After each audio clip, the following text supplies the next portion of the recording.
बहुत बड़ा कदम उठाया है उन्होंने। परिवार को तोड़ा है अपनी इस महत्वाकांक्षा को पूरा करने के लिए। समाज की नाराज़गी उन्होंने मोल ली है अपनी इस महत्वाकांक्षा को पूरा करने के लिए। लोक जनशक्ति पार्टी के सांसद के तौर पर या लोक जनशक्ति पार्टी के कोटे से उन्हें मंत्री बनाया जाएगा, ये संभव नहीं है, क्योंकि उन्हें लोक जनशक्ति पार्टी की राष्ट्रीय कार्यकारिणी पहले ही उन्हें पार्टी से निष्कासित कर चुकी है। तो इसीलिए चुनाव आयोग में भी आज की तारीख में राष्ट्रीय अध्यक्ष चिराग पासवान है। तो अगर लोक जनशक्ति पार्टी के कोटे से इनको मंत्री बनाया जाएगा तो हमारी आपत्ति होगी, हमारा ऐतराज होगा, और उसके लिए हम लोग को न्यायालय भी जाना पड़े तो जाएंगे। कामनाएं उनको मैं चाहता हूँ, मैं दिल से चाहता हूँ कि उनकी मनोकामना पूरी हो। बहुत बड़ा दाव शब्द ठीक नहीं रहेगा, बहुत बड़ा कदम उठाया है उन्होंने। परिवार को तोड़ा है अपनी इस महत्वाकांक्षा को पूरा करने के लिए। समाज की नाराज़गी उन्होंने मोल ली है अपनी इस महत्वाकांक्षा को पूरा करने के लिए। और सबसे बड़ी बात, मेरे पिताजी के मरने के बाद उनकी पीठ पर खंजर भोंका है अपनी इस महत्वाकांक्षा को पूरा करने के लिए। तो मैं दिल से चाहता हूँ कि जब उन्होंने इतनी बदनामी मोल ली, इतना कुछ उन्होंने झेला, तो मैं दिल से चाहता हूँ कि उनकी महत्वाकांक्षा पूरी हो। पर इसमें बस एक टेक्निकल मैं जानकारी आप लोगों के समझ जरूर रख दूँ कि लोक जनशक्ति पार्टी, क्योंकि मैं कुछ मीडिया के चैनल पर मैं देख रहा हूँ कि लोक जनशक्ति पार्टी के सांसद के तौर पर या लोक जनशक्ति पार्टी के कोटे से उन्हें मंत्री बनाया जाएगा, ये संभव नहीं है, क्योंकि उन्हें लोक जनशक्ति पार्टी की राष्ट्रीय कार्यकारिणी पहले ही उन्हें पार्टी से निष्कासित कर चुकी है। उन्हें पार्टी से निकाल दिया गया है उनके 5 सांसद, उनके 4 और सांसदों के साथ। और इस बात की जानकारी हम लोगों ने चुनाव आयोग को भी दे दी है।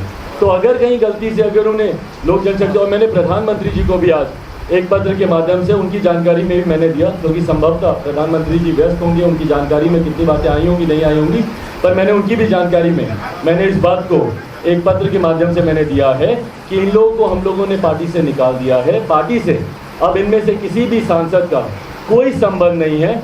इनको आप निर्दलीय सांसद के तौर पर देखिए, पूरी तरीके से प्रधानमंत्री जी का अधिकार क्षेत्र है कि वो किसको मंत्री बनाए नहीं बनाए, उसमें मेरा कोई हस्तक्षेप रहना संभव ही नहीं है। पर हाँ, अगर मेरी पार्टी का सांसद कहकर अगर उनको बनाया जाएगा तो मुझे आपत्ति होगी। उसके लिए भले मुझे न्यायालय भी जाना पड़े तो मैं न्यायालय भी जाऊंगा, क्योंकि ये मेरी पार्टी के ये सांसद नहीं है। और पार्टी के सांसद होने के नाते गठबंधन धर्म की परंपरा हमेशा ये कहती है कि अगर किसी अपने सहयोगी से पार्टी से सांसद को मंत्री बनाना है तो आप उस पार्टी के राष्ट्रीय अध्यक्ष से आप एक बार चर्चा जरूर करते हैं। 2014 में भी ये चर्चा हमारे तत्कालीन राष्ट्रीय अध्यक्ष रामविलास पासवान जी से की गई थी। 19 में भी ये चर्चा हमारे राष्ट्रीय अध्यक्ष रामविलास पासवान जी से की गई थी।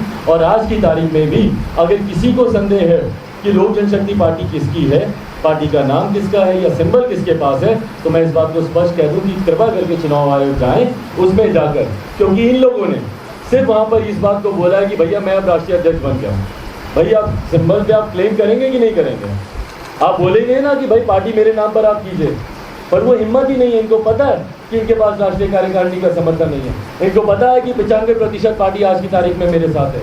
66 राष्ट्रीय कार्यकारिणी के सदस्यों का, और जो राष्ट्रीय कार्यकारिणी की गलत बैठक इन्होंने बुलाई वो भी मैं आपको बता दूं कि हमारी पार्टी का संविधान कहता है कि राष्ट्रीय कार्यकारिणी की बैठक बुलाने के लिए मिनिमम ऑफ 30 मेंबर्स का कोरम होना चाहिए कंप्लीट करने के लिए। कोरम को कंप्लीट करने के लिए 30 सदस्यों की मौजूदगी अनिवार्य है।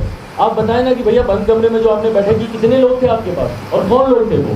तो इसीलिए चुनाव आयोग में भी आज की तारीख में राष्ट्रीय अध्यक्ष चिराग पासवान है।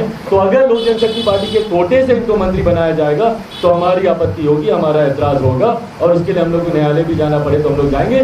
स्वतंत्र सांसद के तौर पर आप इनको मंत्री बनाएं, मुझे कोई दिक्कत नहीं है। आप इनको जनता दल यूनाइटेड ज्वाइन करा लें, जनता दल यूनाइटेड की सदस्यता ग्रहण कर लें, उस कोटे से मंत्री बनाएं, कोई दिक्कत नहीं है। बट जदयू से कोई भी मंत्री बनेगा तो जदयू में टूट पक्की है, ये मैं आपको वादे से कह। देखिए मेरे चाचा रहे हैं भाई, वो मेरे चाचा हैं भी, और मैं बचपन से मैं उनकी गोद में खेला हूँ, पढ़ा हूँ, बढ़ा हुआ हूँ। मैं कैसे जाके मैं उनको निकालूँ वहाँ से, या कैसे मेरे समर्थक वहाँ पर जाएं और उनके समर्थकों के साथ, क्योंकि ये 2 हफ्ते पहले सब एक ही थे, कैसे उनके साथ जाकर कोई जोर ज़बरदस्ती करे?